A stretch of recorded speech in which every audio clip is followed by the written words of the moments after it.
How's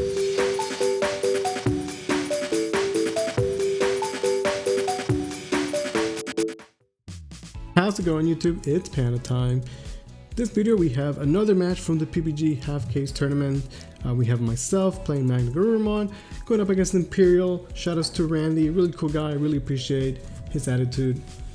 So we have pretty solid start. Davis, I don't know if that Hammer Spark is worth it though.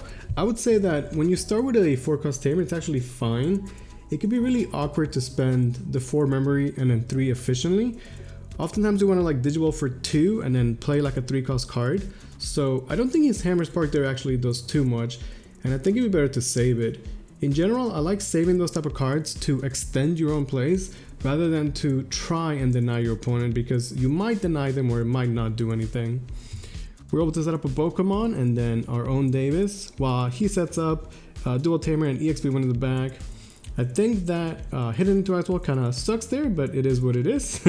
But what I was going to say is that I feel like the Imperial's deck, the power is determined a lot by whether you open up the EXB or not. I feel like that is such a key card for that deck, and it really influences the deck's power. So opening EXB is a huge difference. You can go into the Imperialdramon, has the full chain for the DNA. Can now bottom deck my Boko, swing, get a bunch of card draw, get memory, and like his deck is good to go. My security has been pretty good so far though. Blue memory boost and Koji, definitely super nice. I can't say I can complain about that. This time around is gonna clear. In that case, I think it's better if you clear first, because he might have swung into something that could have answered the Imperialdramon, right? So just be careful with your sequencing there. Then he's gonna set up another Dual Tamer, so that if I can't answer this Imperialdramon, he's gonna have 7 memory next turn, and we'll definitely be able to close the game out, right? So it puts me in a tough position, one in which I have to answer the Imperialdramon no matter what, right? I feel like if we don't answer Imperialdramon right now, we're going to lose the game. I'm gonna swing at security. I think like I'm okay with just taking damage from the Stravi. This is a match where we're both fast decks and we need every single point of damage to get in. Like the best way for me to close out the game is to just, you know, obviously rush them down, but they're doing the same. We're gonna into Kuma, Beowulf, and at this point I think I'm just playing super safe. We could swing, bounce the Kuma back, proc the Koji, but instead I'm gonna be super safe, and instead gonna just go into the Magna right away. This is gonna let me guarantee that the Imperialdramon is answered, that I don't pass over 7 memory next turn, because if I swung into a Hammer Spark or the Beowulf died, he would have potentially just lost the game on the spot. You could argue that maybe I'm being too safe there, but I think it's okay. I guarantee that the Imperialdramon is off the board. We have Magna, Stravi, and Tamers, meaning that next turn we have 2 swings from Magna, 1 from the Stravi, and then Hybrid for game, right? Means that we should be good to go. He is going to Mega Death me, however, but with 4 memory, we still have enough to go Stravi, swing, and then Hybrid for game. However, I hit into a Hammer Spark, which means we can no longer do that. We definitely were set up to go for game right then and there. Swinging into the first Ice Wall was unfortunate, but not that bad. But now Hammer Spark security does hurt quite a bit. So now that we don't have game, he was able to set up another EXB in the back, and he more than likely will have game next turn, right? I think at this point I'm trying to dig for Ice Wall, knowing it's the only thing that could save me. But we once again hit into another Hammer Spark insecurity. That's essentially 3 Hammer Spark insecurity in one game, which I think is fair to say it's a little bit too much, and it's hard to win those type of games, right? So he can swing, he's got the EXB, he's got the Imperialdramon combo once again. He can bottom deck, swing with Jammin. It'll be okay to go through a Hammer Spark. You know, Jammin means that nothing can kill it in security. Yeah, just gonna swing. Now he only needs 1 more hit, but with 4 memory and Dual Tamers, it's very easy for him to have the game. Gonna go into the Dragon, he can then restand, and that's gonna be game 1. I think I did a good job. You know, I guaranteed I took the Imperialdramon off the board, which was the safest play I could do, and I set myself for lethal next turn. He then Mega Death me, which still gave me lethal, but double Hammer Swing security was a little bit too much. Now we're going into game 2. See, this time around I don't open a rookie, but he also doesn't open up the EXB, right? So as I was saying from game 1, their power level goes down significantly without opening XP. He's going to bottom deck an Ice Wall and a Hammer Spark, which I'm pretty happy with. And we're able to pick up a rookie from the Boko. Now I'm going to just go into a Koji. I like this because I can memory choke him to 1. And with a Boko, we are good to go for next turn.